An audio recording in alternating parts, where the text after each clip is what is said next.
Attention, all curious minds, innovators, and trendsetters. It's time to pause, lean in, and get ready for an extraordinary journey as we dive deep into the fascinating realms of life, technology, entertainment, and business. Let's explore, learn, and grow together. Brace yourselves, for the next thrilling episodes of Hipther Talks is about to take off. Counting down from 10, 9, 8, 7, 6, 5, 4, 3, 2, 1. And here we go. Hi everyone, Zoltan here. We're back again this week with the Hipther Talks, and we have a guest that has been on our podcast, I think 1.5 years ago. I think it was season 2. Lisa Gawthorne, a managing director and owner at Bravura Foods, but also a very important vegan athlete. Hi Lisa, nice to have you back. Well, thanks for having me back. All right, so probably if people haven't seen our first episode on this talk, we have this habit here, a tradition that we like to give the opportunity for our guests to say a few words about themselves in their own words, of course. So Lisa, could you share something about yourself with our audience? Yeah, absolutely. Well, I own and manage a company called Bravura Foods, which is a food distribution and marketing agency in the UK, and we are very much built on the premise of everything being vegan. So we've got lots of different vegan products in there that we make and supply to the UK health food and grocery sector. And outside of work, I am quite a let's say, a passionate vegan athlete, very passionate for spreading the word, the positivity around veganism. For the last sort of 7 or 8 years, I've been doing multi-sport, which culminated to being age group world and European duathlon champion last year in the sprint distance. And over the last 12 months, I've been really focusing mainly on running to see what that can do, with that being my strongest of the two disciplines. So I'm very much a mix of business owner and athlete. All right, good to know. Many of our listeners are like that. As a matter of fact, this year was the first year when we introduced the challenge and created a Strava group, which is now growing, and it's now at the second challenge. So there are many business owners in there who are also athletes. So it's probably they will connect with you on this. So yeah, let's begin by congratulating you on setting a new female course record at the BTR Viral 10K, right? Is that correct? Yes, the Wirral 10K. Yeah, that's the Wirral is basically a northwest region that's probably about 30 miles away from where I live. All right. So could you walk us through on your preparation and mindset which led up to the race? Because that's very important, the mindset. Yeah, absolutely. Well, funnily enough, when it came to this 10K, it was actually my first 10K in about 6 months, because previous to that, I'd been focusing very much on the shorter stuff. So I'd come out of an indoor season and then gone onto the track and was very much focusing on 3,000 meters. So I won't lie, I was a little bit apprehensive because a 10K felt like a marathon in comparison to the shorter stuff that I'd been doing. Plus, it was actually my first time ever running that race. I'd wanted to do it previous years, but work had got in the way, or I was away with holidays. So it was actually, there was a lot of elements of uncertainty there with me not doing it before. I didn't really know the course. So I just basically went out there, and my aim was, okay, I didn't know the course. I'd done a bit of research. I knew I was in good sort of 3 to 5K pace.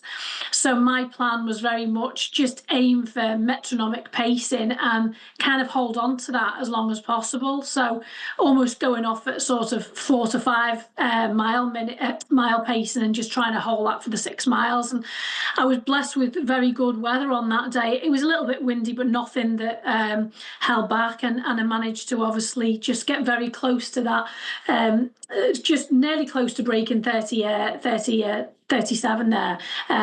Sorry, 38 to go into 37s, but I got 38.06, which was amazing on a course like that, because it isn't really a PB course. So yeah, I was pleased with that, and that kind of put fire in my belly to think, right, okay, I need to do some more 10Ks over the next few weeks, which actually I did another one a few weeks ago and ran 37.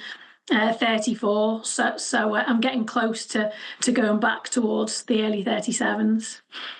I love it. I really like it when I hear such. I cannot go under 42 minutes, so that's pretty much going to starting with the number three in front would be something for me which is magical. So how has your approach to training evolved over the past year, ever since we spoke? I think in 2023, I guess. So especially as you continue to achieve new milestones in your athletic career, because this is awesome. Yeah, definitely. I think, to be honest, when we last spoke, I was very much focused on multisport, and I was literally duathlon was all I did. I lived and breathed it. And for anyone that doesn't know, duathlon is run, bike, run rather than swim, bike, run. And that really allowed me to kind of combine my two loves, which were cycling and running. But putting that multisport journey to one side, and it was a hell of a journey. It was 7 years of graft to get to the top, to become European and world age group champion last year. I decided, along with my running coach, you know what, let's just put multisport to one side. It's always going to be there if I want to go back to it. And let's just focus on running more, because we know that that's where my strength is. So we really wanted to do that, and it's massively paid dividends, because literally it's allowed me to work much more closely with my coach. And because we've been planning, we plan ahead every 12 weeks. We've been planning each quarter nicely. It's allowed me to really get my head around how to build, how to taper off before races. What I was doing wrong, I was actually doing a lot of my running way too fast. So my coach brought me back to actually doing a lot more slow stuff and controlled, and making sure I am well recovered. And all of that, as I say, it's paid dividends, because I've pretty much PB'd in every distance this year, right from sort of 800 meters, up to 5K and hopefully 10K before the end of the year. So it's definitely shifted in terms of my training. But it's not to say I don't still train on the bike, because I do. I train sort of 2 to 3 days on the bike. It's just that obviously I'm not competing on the bike. I'm just focusing on competing on a run basis and using bike as a cross train, which is really good, because obviously it takes the impact off. And again, that's worked out really well for me. All right. You still have plenty of time to go back to duathlon. It's not a problem. Absolutely. All right. So let's also talk about goal setting and how much role does it play in your athletic pursuit. And are there any specific targets you are working toward in the coming months? I know this is now we can call it off season. Wintertime usually is, but are there any specific targets that you might want to approach during the springtime? Yeah, absolutely. Well, first of all, with regards to goal setting, I touched upon this earlier, but I always plan 12 weeks ahead, because I like to see month by month how I'm getting on that journey, how I'm building. And also, I am quite organised, and I like to know where my time is. Each day I have to plan my time in terms of splitting it between work and training. So I like to plan ahead. So yeah, we plan sort of every 12 weeks ahead in a training block. And that is really good, because I can add layers to that and ease myself into races. I think in terms of focusing on new challenges and new targets, I've got a 10K actually this weekend, Telford 10K, which is going to be the last 10K of the year. That's on Sunday, so I'm going to be going for as good a time as possible on that. And then after that, it's switching back into the indoor season. So I think I've got my first indoor a race on the 29th of December, and that's a 3,000 meters indoors. And then I'll be focusing mainly indoors then, right from January through to April, and then switching it up from April onwards to going on outdoors track to see where that leads me. But yeah, I'm very much looking forward to the indoor season. It's quite funny, because in previous years, being a traditional multisport athlete, I always kind of dreaded the winter, and I thought, oh God, it's being cold on the bike, or long sessions on the watt bike in the cold garage, and now I actually quite look forward to the winter, because training indoors is so nice. No wind, no rain, you don't have to worry about any of that, and it's just all about you and the clock. So I am very much looking forward to that over the coming months. You can also reply to some emails on the bike. Yes, absolutely. Yeah. Yeah, this is something that people don't get, and I hear that a lot when guys, you can become European champion or world champion and even have a job, even running a business like Lisa. Because every time I hear it, like, oh, these guys have time to train, like they can do it full time because they no, it's not like that. Maybe there are a couple of athletes out there who their career is to be just like sport, but you can reach that level yourself as well, even but besides running a business. So let's Yeah. talk about veganism and performance because this is something also that people are always asking and of course cross-checking and pointing fingers at. So how has your plant-based diet contributed to your recent success? We know you're vegan for plus 25, 30 years. So are there any specific nutritional strategies or meals you rely on for peak performance? I'm also very interested in this. Yeah, I mean, firstly, with regards to how a plant-based diet has contributed to successes, I'm very big on this, and I am a big advocate of it. I definitely think it helps quicker recovery. I recover so well in between my sessions, and obviously having a diet that's rich in phytonutrients, plays to your strength. Having all the vegetables, all the meat alternatives, and all of the nuts, legumes, pulses, etc. They're all full of these great nutrients and vitamins that just nourish the body. So they help definitely with regards to recovery. So I bounce back pretty quickly, to be honest. So I think that really does help get key sessions in at key times.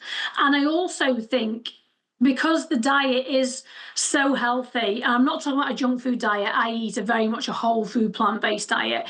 Because it is so healthy, it's bursting with energy, which means that you're bursting with energy. I don't have any caffeine in my diet, and I've talked about this on numerous podcasts before because people always say, God, you sound like you've had 3 coffees before you've gone on. I actually don't have any caffeine, I don't have any stimulants. I rely totally on the energy from my food. So if you're someone that's looking to recover quickly between sessions and you're looking for something that's going to give you an energetic boost, veganism is definitely the answer to those. And those two things together definitely help with regards to success. And then when it comes down to meals, first of all, whenever I'm racing, I always have the same food. I make sure that it's porridge. I make sure that I have maple syrup in that porridge. I go heavy on sugar because my body responds really well to that. And I'll have some toast and jam, and I'll just keep it very, very simple so that energy is going into the system and it's ready when I need to use it. And I tend to have that breakfast 2 hours prior to a race. That tends to work quite well for me. And then with regards to after a race, I'm very big on recovery because obviously whether you're vegan or whether you're not vegan, once you've run a race, you've took a lot out of your body and your body needs to recover. So one of the key things that I always make sure that I do is the meal that I have after racing is very high in protein. So my favourite go-to protein source right now is seitan. Used to be tofu, but I've moved more on towards seitan because I seem to deal with that just better digestive-wise. And I like it because it's very clean. All it is it's basically wheat gluten, which is a very high in protein, 70% protein. So I'll tend to have seitan chopped up with a load of veggies, probably put some curry sauce with that, just make it a little bit more interesting. And I'll always make sure that I have that, a couple of hours after a race to make sure that I'm helping the body replenish and recover well. And that's a strategy that I've been following for numerous years and seems to work really well. All right. So I also interested in because, like I said, now is the off-season period. Not for you because you're always in training, but for many of us, it's off-season, and this is where it happens when you cut down on your training. But in your mind, you're eating the same way as you were in training, like 15, 17 hours per week.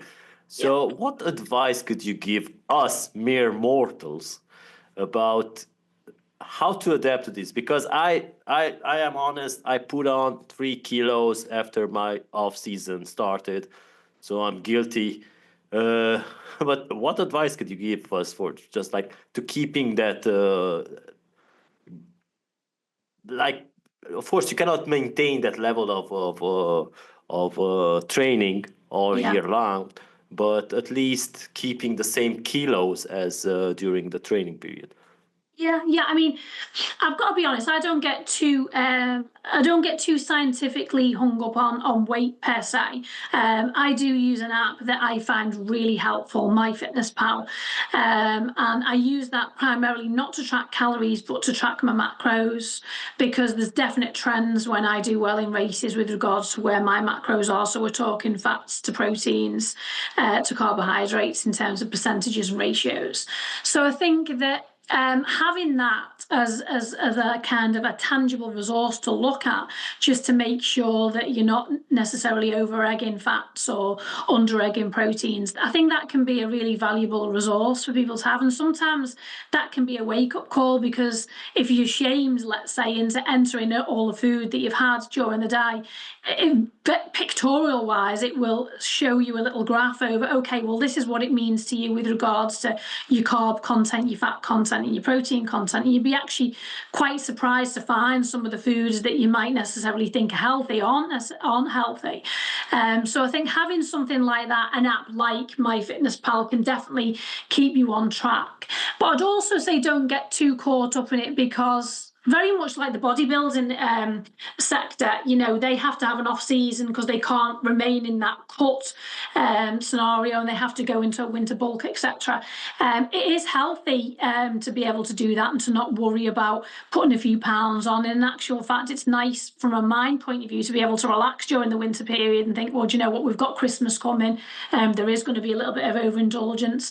And I think that, if you've got that app there that you can just check into every now and again, not necessarily every day, that will probably help keep you steering in the right direction, because it just puts you in that kind of mindset.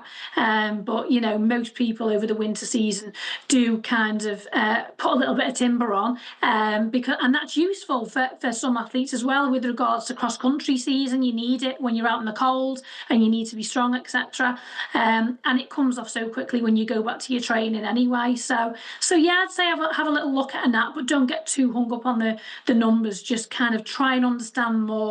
I call it mindful eating. Just what are you actually eating and what's going into your body and what's it doing for you. If you're aware of that, then you're 50 to 60% along the way. All right, that's good. It's ensuring, because lately there have been trainings of 3 hours of trail running in the cold. So probably getting a bit of fat on me, I would not get that cold. Exactly. When I'm out there. All right, so let's also talk about your business. So are there any recent developments at Bravura Foods that you are particularly excited about? And how do you balance growing the business while also maintaining the athletic career?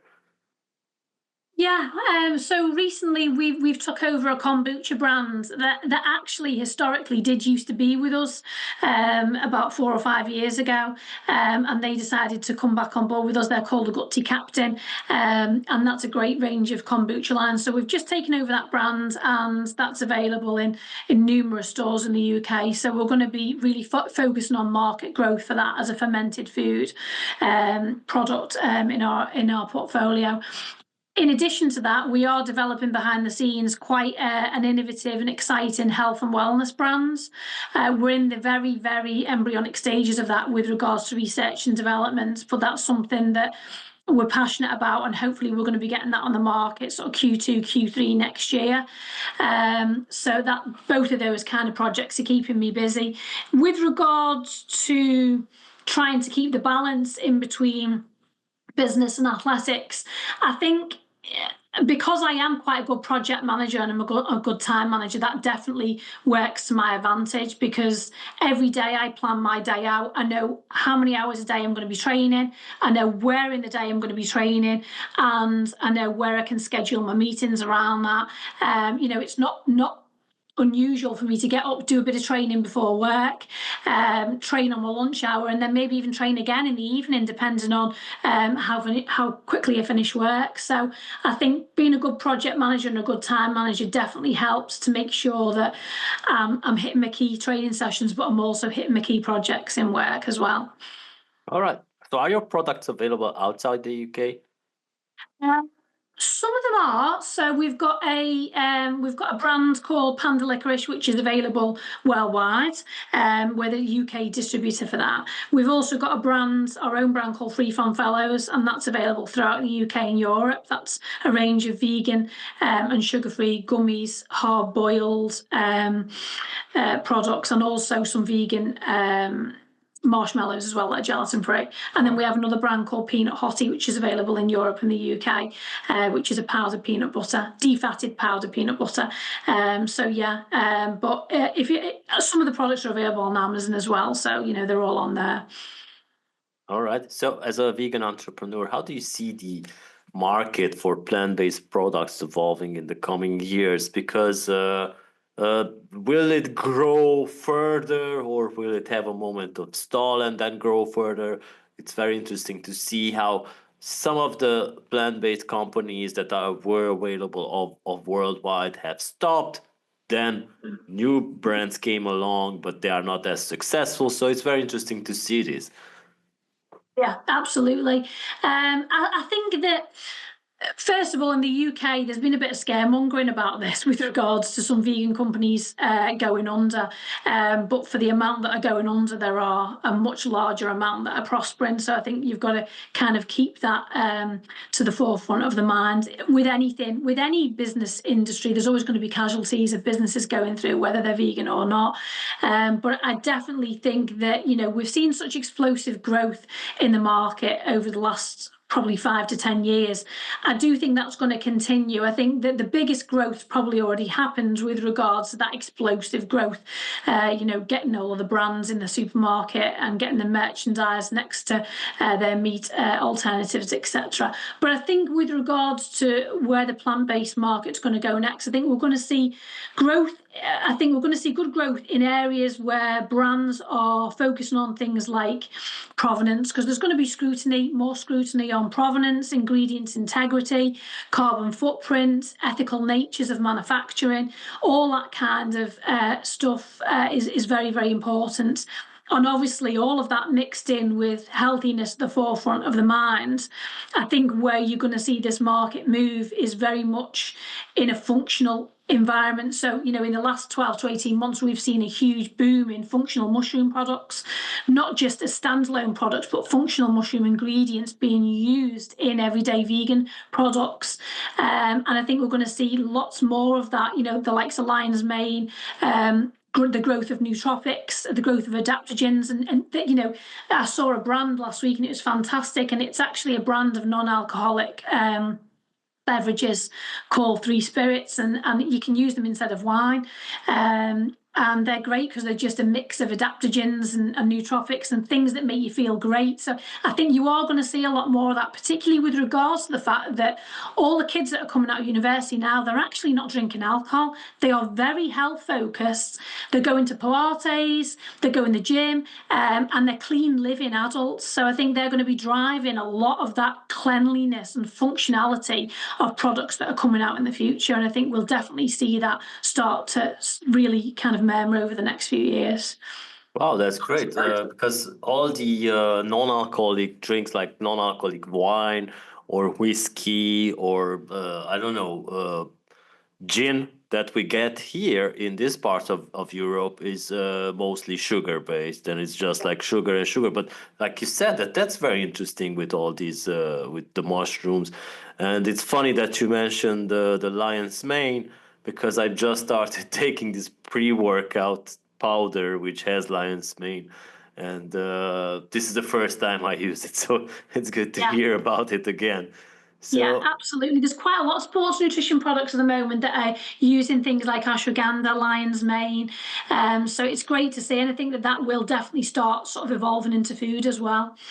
All right, I just Googled lion's mane this morning to see how it looks like. Yeah, it looks like a pom-pom, a big Yes. pom-pom mushroom. It's fantastic. So you've been a strong advocate for veganism and ethical living. So are there any new initiatives, partnerships, or maybe some outreach projects you've involved in to promote these values? Yeah, there's been quite a few actually. In the last year or so, I've done some kind of campaign work with the likes of Animal Justice Project. I also work with the International Animal Rescue. What we did there is they had a rainforest run, which they had me as a key ambassador for. And that was in September, where everyone was running 5K for like a virtual medal, but it was all to raise money for endangered species, which is great. So I do try and kind of support anything like that when I can. And on a day-to-day basis, you'll see those kind of things coming through on my social media channels, particularly with regards to supporting organisations such as PETA, Viva, and also Veganuary, who also they're brilliant with regards to their campaigns of education and information. So I tend to try and share them because they're all in a non-preachy but very informative manner, which I tend to find works well on social media.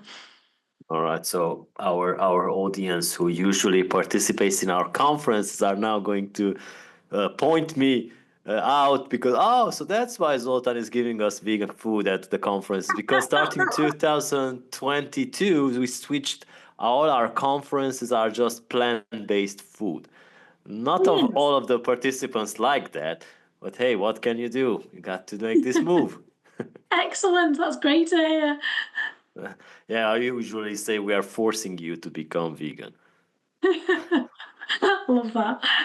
So, what role does community play in both your athletic and professional journeys? This is one of my questions. Are there any moments of collaboration or support that have been especially impactful for you and your career? Yeah, I mean, to be honest with you, community plays a huge part with regards to the facilities, the athletics tracks that I use, the community ventures that we go to. And to be honest, I didn't really give it that much thought until this year in April. I was actually voted, unbelievably. Sefton is the borough, the council that I live in, and I was voted Sefton Sports Person of the Year, which was a community-driven initiative. And to be honest, I never thought I would ever be awarded with such a great award, and it's something that will always stay with me forever. It was a magical moment, and it definitely solidified such an epic year of the European and the World Championship successes with the gold medals.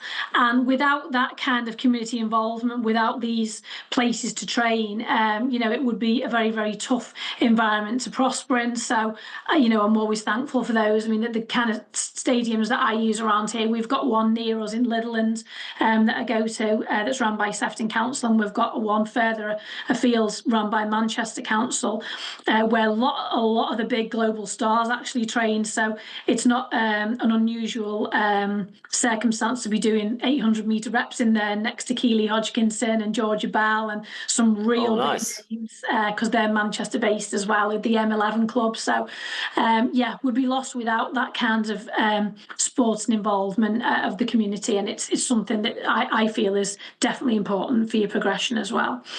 All right, so you're also a superstar in the vegan runners community as well. Yeah, absolutely. Is there going to be, I think there was some competition last year, a month of running and who gets the most miles done? Yeah, I mean, that's the great thing about vegan runners. I mean, their whole spirit with the community is amazing. They have various competitions during the year. Some are to raise money for charity, others are just for fun. But there's always something going on in those kind of Facebook groups that you can get involved with. And I think that's absolutely marvellous. There's over 3,500 active members of vegan runners now running on the roads each week. And that community spirit is brilliant. We all kind of G each other up. Whether you're doing your first park run, whether you've just run a track best for your 800 meters, the community spirit there is fantastic. So I am proud to be part of Vegan Runners for that reason. All right, so we will blink once and it's the end of the year. That's what I said in January. We will be blinking twice or three times and it's the end of the year. And here we are at the end of the almost. So I'm curious about what's next for you in 2025, and of course I'm interested in both athletic part and business leader part, and also are there any exciting challenges or opportunities on the horizon? So Business-wise, we're going to be focused on the growth of that Gutsy Captain kombucha brand, and hopefully we will be launching the health and wellness brands into the sector. We've had some very interesting conversations with some big players in the market on that, so that's definitely going to be keeping me busy from a business point of view.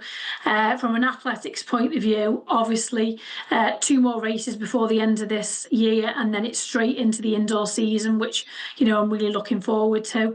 And coming out of that indoor season, who knows, I may even try some new distances. My coach has said I might be quite strong on the 10 miler. 10 miles to me sounds way too long, but it might be something that I'll look at middle of next year, after I've got sort of some good track out of the way and I want to look more endurance wise. But definitely focusing more on the running again and carrying on with the cross training.